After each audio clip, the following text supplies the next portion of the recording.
మాజీ మంత్రి కేటీఆర్ తన మానవత్వాన్ని చాటుకున్నారు. రాజన్న సిరిసిల్ల జిల్లాకు చెందిన మంద మహేష్ జీవనోపాధి కోసం గల్ఫ్ దేశానికి వెళ్లి రోడ్డు ప్రమాదంలో తీవ్రంగా గాయపడ్డాడు. ఓ ప్రైవేట్ ఆసుపత్రిలో చికిత్స పొందుతున్న మహేష్తో కేటీఆర్ వీడియో కాల్లో మాట్లాడారు. మహేష్ బాధ్యత తాను తీసుకుంటారని బాధిత కుటుంబానికి కేటీఆర్ భరోసా కల్పించారు. అధైర్యపడవద్దు, అండగా ఉంటారని మహేష్కు కేటీఆర్ ధైర్యం చెప్పారు. సొంత ఖర్చులతో మహేష్ను ఇండియాకు రప్పించి వైద్యపరంగా ఖర్చులు పెట్టుకుంటారని మాజీ మంత్రి కేటీఆర్ భరోసా ఇచ్చారు.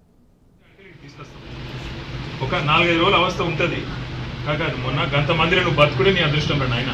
గంత పెద్ద యాక్సిడెంట్లా నీకు నీ పిల్లలను చూసేది ఉన్నది, నీ వాళ్ళతో ఉండేది ఉన్నది కాబట్టి నువ్వు బతికినవు. గంతమందికి నష్టమైన నీకేం కాలేదు, అదే అదృష్టం. ఒక రకంగా ఒక 4 రోజుల అవస్థ ఉంటుంది. ఏమిట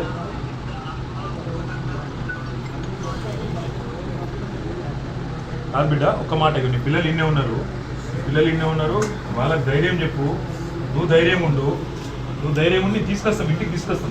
రంది పెట్టుకోకు, తీసుకొస్తాము. ఇక్కడ నీ సౌదీలో ఏ హాస్పిటల్ ఉన్నావో జర వివరాలు ఇస్తే పంపిస్తాను. మన టీం పంపిస్తాడు. ఉన్నారు సౌదీలో, మన వాళ్ళు ఉన్నారు.